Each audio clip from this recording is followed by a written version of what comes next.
How does a person go from despair to being a hope dealer? That's the subject we're going to be talking about today on Flourish-Meant. I'm your host, Tina Yeager.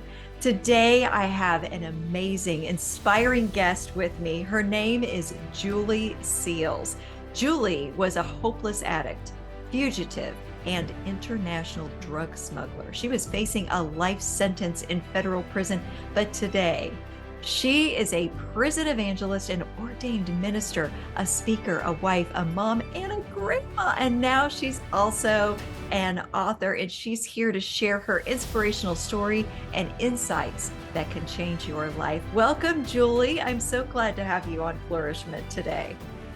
Thank you, Tina. It is a joy, honestly, to be here, and I'm really excited to chat.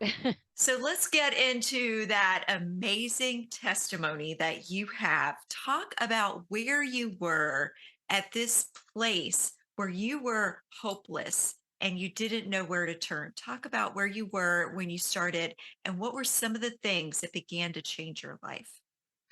So, I will give you a snapshot of that lowest place.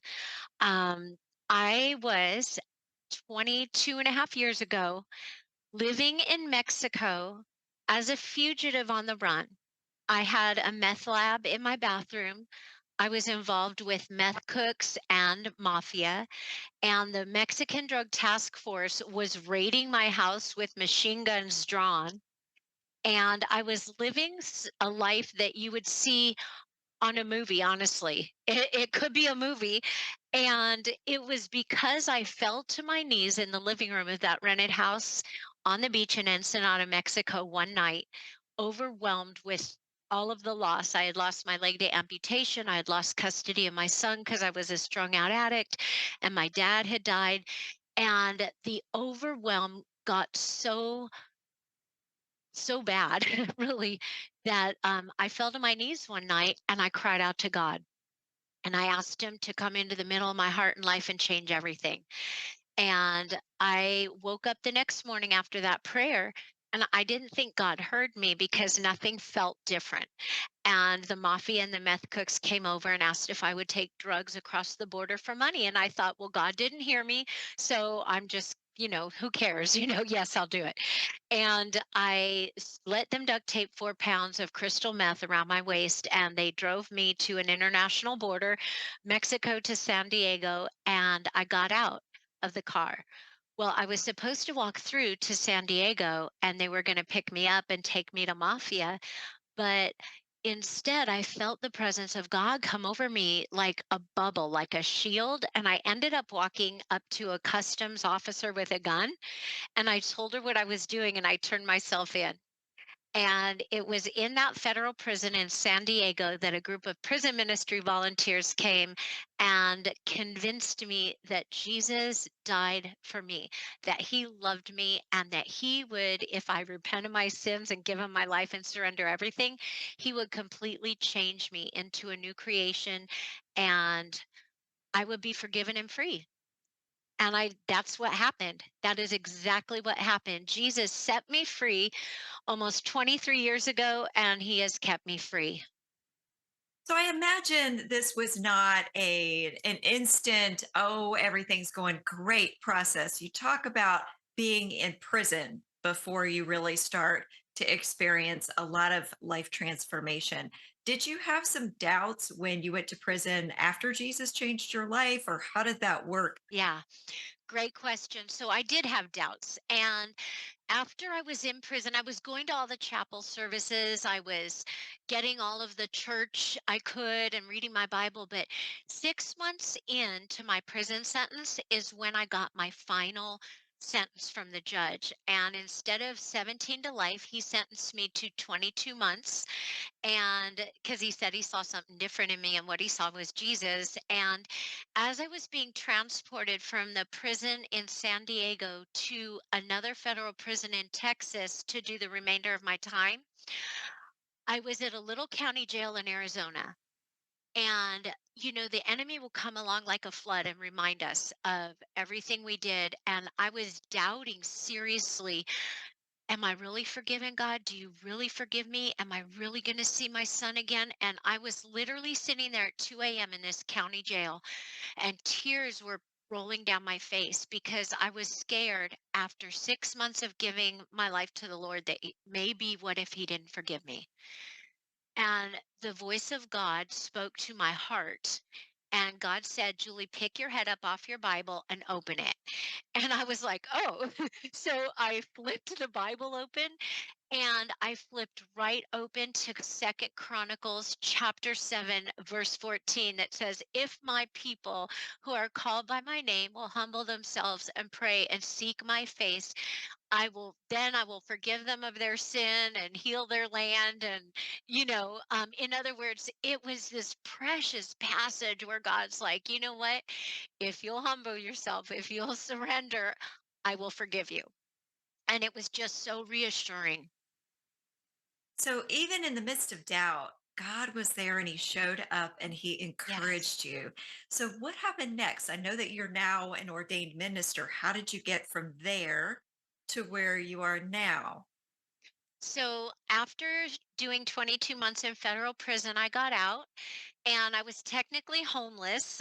No family was speaking to me. I was in a halfway house, and my mom had died right before I got out of prison. And I was going to live with her and go to college and get my life together. And when she died, and I was called to the chaplain's office and told that my mom, who was going to let me live with her when I got out, had just died in her sleep, it was one of those moments where I have a choice, right? I have a choice. God, am I going to still trust you? Am I going to believe that you're good, even though my world just fell apart and my circumstances don't look good?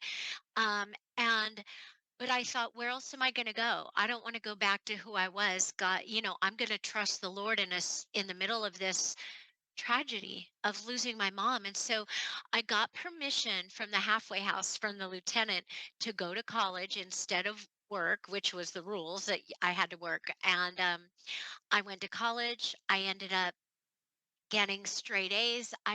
You know what I did practically? Right before I got out of prison, I reached out to a church in the town that I was going to be released in because I had always been a magnet for the wrong people.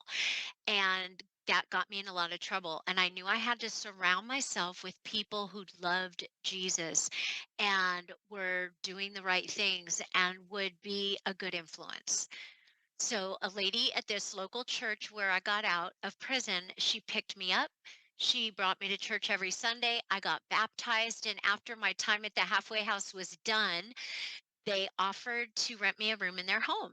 And so I went from the halfway house to this family. I had a family environment. God just, there's a scripture, I think it's in Psalm, that says, God sets the lonely in families and leads forth his prisoners with singing.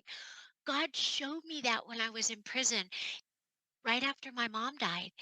And he said, Julie, stand on this word. Well, I didn't know what it would look like. I didn't know how he would bring it to pass, but I prayed it. I said, okay, God, this is what your word says. So I'm going to believe you to make this come to pass. And, I lived with this great family and I was going to college and getting straight A's. And so on Christmas and Thanksgiving, when I was out of prison and I had no family and things were hard, I had a family that I was surrounded with, and they included me in everything that they did. They treated me like family. And that made a huge difference. So I met my husband a few years after I got out of prison, and we ended up falling in love. We got married a year later, and we went to Bible college together. We have been doing prison ministry the entire 18 years of our marriage now, and he is now a Florida Department of Corrections chaplain. So God had a calling on his life to make him a chaplain to broken men. So he had him marry an ex-inmate, which was me, to give him a calling and a purpose. That's such a fantastic story. And now you are reaching out to people who are in places similar to the one experienced so personally yourself. And Yeah. now God is really pouring through you into other people's lives. How do you feel about where you are now and what God's mission is for you compared to where you were then? I am so grateful and overwhelmed with joy over where I am now. I had made God a promise that if He let me out of prison, I would spend the rest of my life going back in. And I have kept I've kept that promise. And I just am like I said, overwhelmed honestly with joy because I get to touch the lives of hurting, broken, hopeless people with the gospel, with Jesus. And I get to see lives change and I get to see hope come alive and I get to see people put their trust and their faith in Jesus when they thought that there was no hope for them. Such an inspiring story. And I can't wait to get into the specifics of how listeners and viewers can apply these principles to their lives. But first, where can people connect with you and get a copy of your new book? Thank you for asking. They can connect with me on my website at julieseals.com. And they can purchase my book on my website. Now it's also available on Amazon for $18.99. If you purchase it on my website, it is $20 plus $5.50 shipping and handling. But on my website, I do buy one, give one. So for every book someone buys, I give a book to an inmate. So it's up to you where you want to get it from. You can also connect with me on Facebook. My Facebook page is Julie Seals Ministries, and I'm on Instagram at Julie_Seals. Thank you, Julie. I hope that all of you listening and watching were inspired by Julie's story and by all that she had to say to lift you out of a place of despair if you're experiencing it. And whether or not you're in despair right now, you can follow her tips to become a dealer of hope too. And of course, I also hope that you hit subscribe and come back for the next episode of Flourishment.